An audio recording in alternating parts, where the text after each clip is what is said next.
He sat alone in the room. Outside the window, it was night, the clock on the wall ticked, and the air was thick. But he knew someone was watching.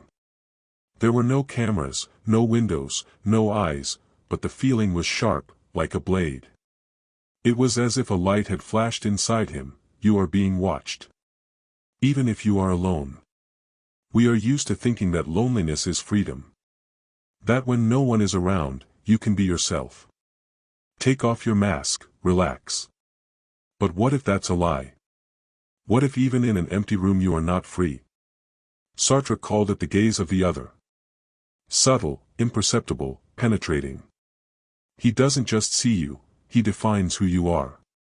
He turns you into an object. You are no longer your own master, you are a reflection in someone else's eyes. Imagine you are walking down the street. Suddenly, you catch someone's gaze. What happens? You immediately straighten up, adjust your clothes, change your gait. Why? Who made you do that? You did. But not the you who was there a second ago. The other, you, is the observer. We live as if in a house with glass walls. Even if they seem to be concrete. Even if you've locked yourself inside. Sartre says, to be is to be seen. As long as you only exist, you are nothing. But as soon as someone looks at you, you become someone. An image. A role. An object. A person who is visible is no longer free. They are already acting under the gaze. Already correcting themselves. Already lying. We are not afraid to be ourselves. We are afraid that the other will understand who we really are. This is the essence of the painful paradox of human existence. You want to be understood, but you are afraid of being seen. You want recognition, but you hide from exposure. You are someone who wants to be free, but trembles at the possibility of being exposed. The gaze of the other is not just external control. It is an internal judgment. It is a voice that whispers, I see who you pretend to be. And that voice lives within you. We absorb it from childhood, from the eyes of our parents, teachers, loved ones, enemies. And then it stays. Even when everyone is gone. You are left alone. But you still know. You are being watched. Conclusion. The most terrifying guard is not the prison warden, but the one who lives inside you. And looks through your eyes. Hell is other people, said Sartre. And he was immediately misunderstood. Some heard in this phrase an excuse for loneliness. Well, I always knew that everyone around me was preventing me from being myself. Others heard a sarcastic mockery, life among people is a punishment. But Sartre wasn't talking about people. He was talking about the gaze. About how the other turns you into an object. Into a mask. Into an image. Into a puppet. Imagine, you are an actor. You go on stage and play a role. Until that moment, you were free, because it was rehearsal. But now there is an audience in the hall. They are watching. And you are no longer just living, you are acting. Yourself is on stage. And now you exist only in their perception. That's hell. Not because the others are bad. But because they are mirrors. In which you are forced to see not who you were. But how you were reflected. You say, I am kind. And in response, you hear, you are a hypocrite. You think, I am honest. And you hear, you are just afraid. You say, I love. And in response, you are attached, nothing more. And suddenly everything you felt is no longer yours. It is just someone else's interpretation. You are no longer the master of your thoughts. Because you exist in someone else's consciousness. That is hell. Sartre said, when people look at me, I don't just become an object, I feel like one. You turn yourself into something to fit someone else. It's not fear, it's disintegration. In someone else's gaze, you cease to be yourself. And you become what you have to be. Or what they expect you to be. or what you fear. There you have it, hell. But there is a second layer. Deeper. More cruel. Hell is not other people. Hell is who you became to please them. You grew into the image. You reinvented yourself. You played the good, smart, right person. And at some point, you stopped knowing who you were. You are your mask. And under the mask, there is no one. That's why people are afraid of being looked at. They feel that the mask may not hold. And then they will see emptiness. The one who never happened. Who never became themselves. Being seen is scary. Because inside there is no light. Inside there is the fear of being nothing. This is hell. Not the other. You yourself are the one who cannot bear to look. You yourself have melted into the mask. You yourself are running away from who you could have been. Conclusion. We are afraid of being looked at because inside there is someone we deny. But he is always there. And he is us. Who are you? Don't rush to answer. Because most likely, you will name a role, not an essence. I am a doctor. I am a father. I am an artist. But what if all of these are just costumes? What if you have been living in them for so long that you have forgotten who you were before you dressed up? Sartre wrote, man is condemned to be free. But he runs from this freedom, into roles.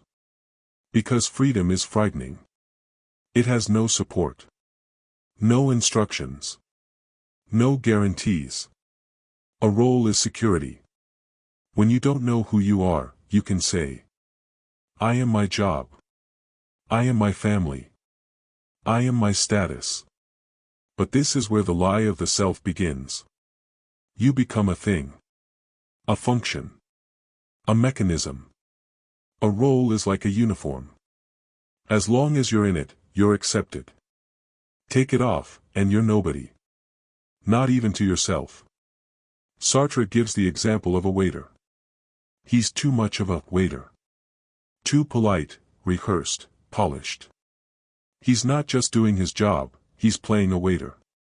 It's as if he's not a person, but the embodiment of expectations. Inside, he's empty. Outside, he's a puppet. Now look at yourself. Are you you? Or are you what you think you should look like in order to be accepted?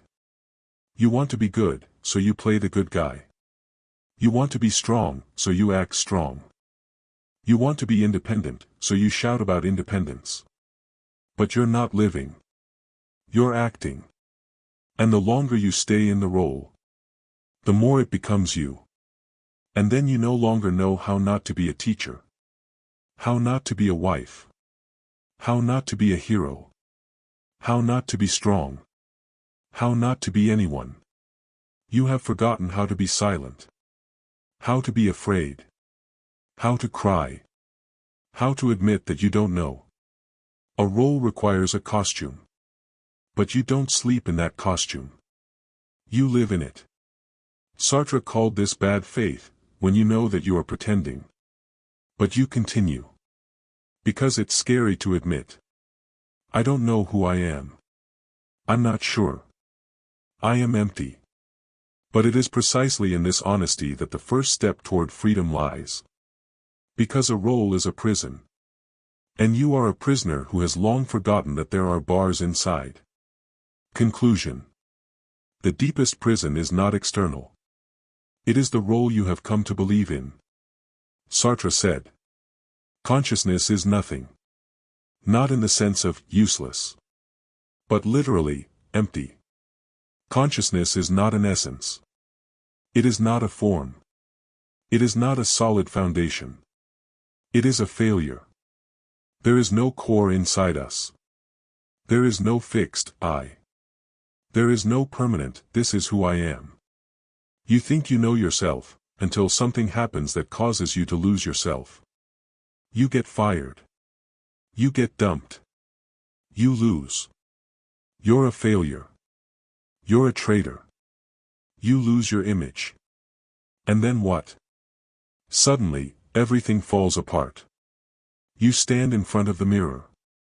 And you don't know who's looking back at you. Sartre asserts, a person is something that refuses to be what it is and strives to be what it is not. Paradox. You are not you. You are a desire. You are a refusal. Your essence is in flight. In the infinite, I am not this. In the eternal, I am not yet. That is why there is a hole inside. It is this emptiness that makes us vulnerable. It is the reason for manipulation, suggestion, and dependence. Emptiness is pain that cannot be appeased. It does not scream. It whispers. You are nobody. Let me be somebody. And we let it.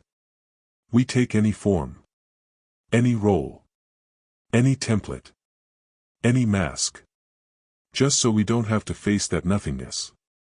That stares at us from within and never blinks. That's why we break so easily. Lose your status, and you're gone.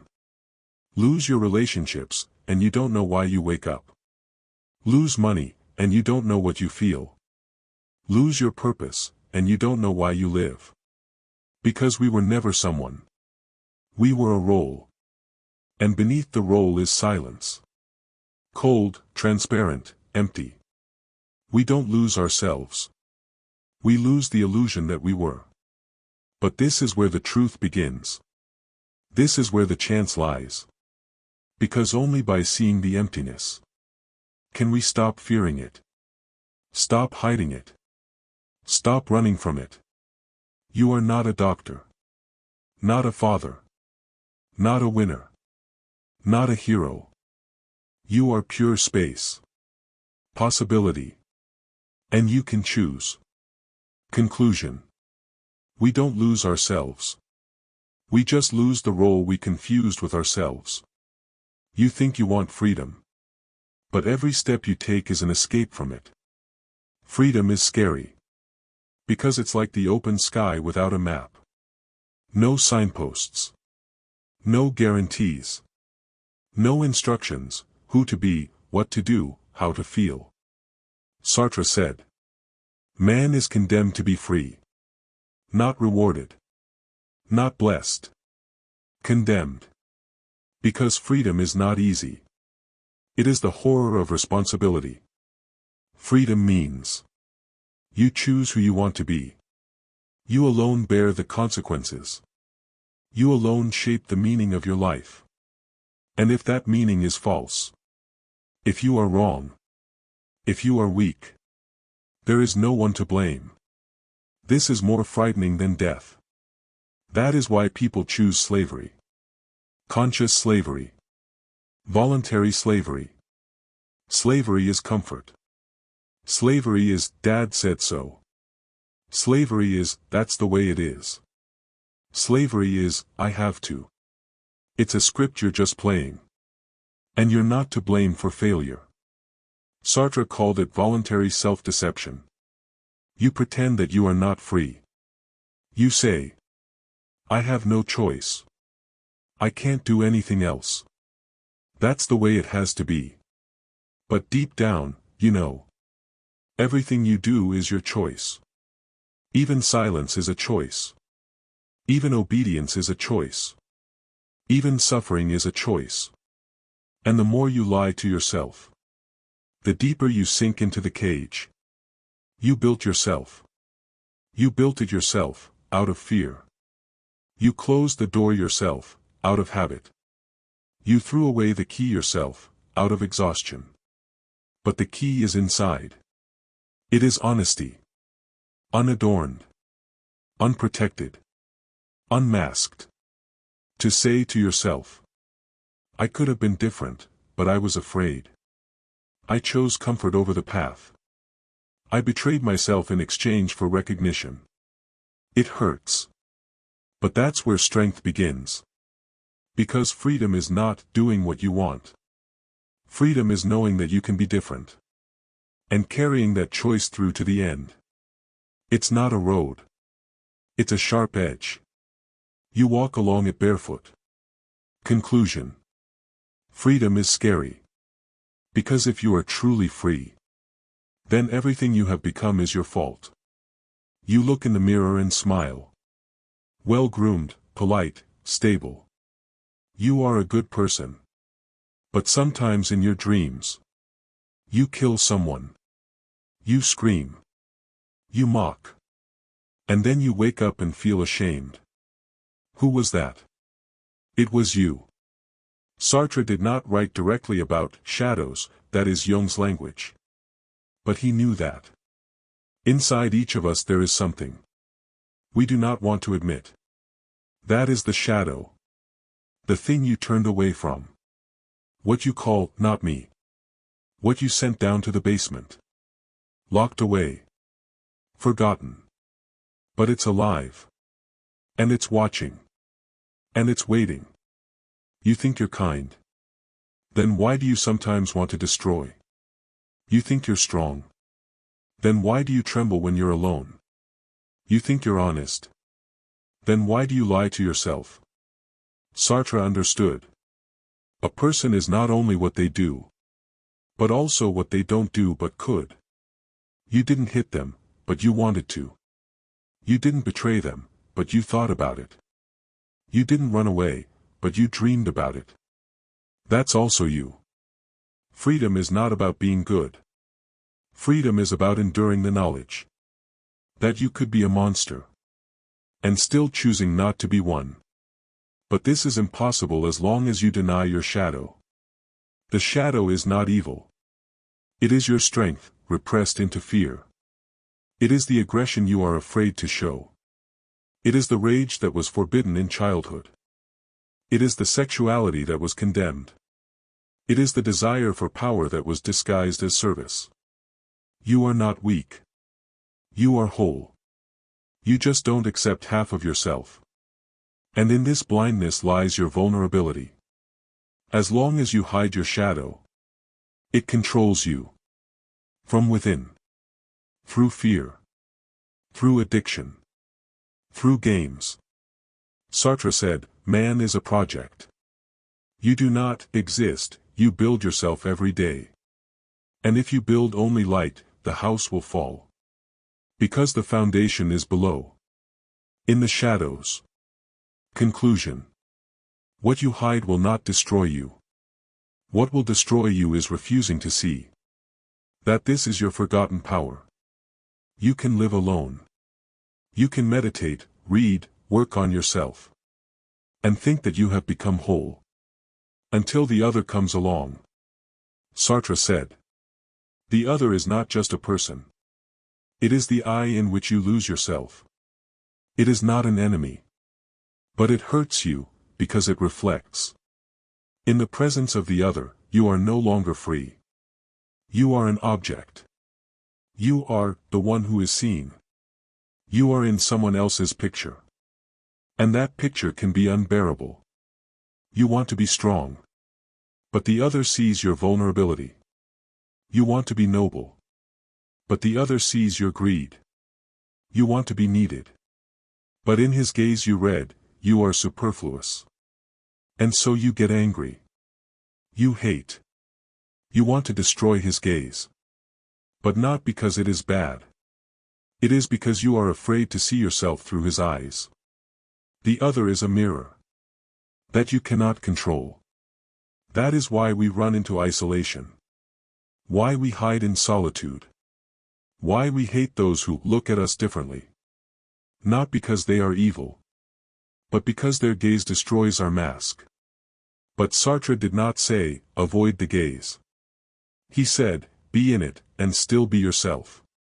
True freedom is not in solitude. It is in being yourself. Even under the gaze of another. Not depending on their opinion. Not breaking under their expectations. Not disappearing in their interpretations. This is almost impossible. Because in order to withstand the gaze, you must first see yourself. Completely. With all your shadows. With all the truth. Without makeup.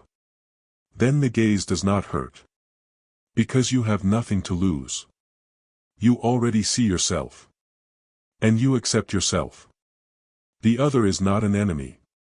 He is a test. He is a screen onto which your incompleteness is projected. But if you are whole, the gaze becomes light. Conclusion. We fear the other because we fear seeing what we have not become. But it is only in this gaze that we can discover who else we can be. Sartre's most famous phrase is, "Hell is other people." It is often misunderstood. People think it's about bad, toxic, evil people. But that's not what Sartre meant. He said, "Others are a mirror you didn't choose. They are the gaze you depend on. They are the stage you are dragged onto, even if you're not ready." In the play, No Exit, 3 dead people find themselves in a room without mirrors. But each becomes a mirror for the others. No one can hide. Everyone is under scrutiny.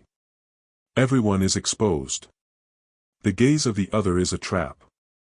You begin to see yourself through their eyes. Not how you feel, but how they see you. You don't live from within. You live in an external reflection. You think, "Am I beautiful?" But that's not an internal question, it's an expectation of evaluation.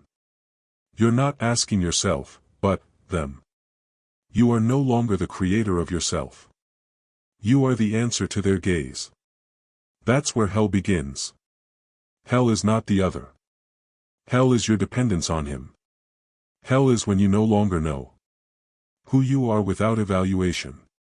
You are afraid of being ridiculed. You are afraid of being rejected.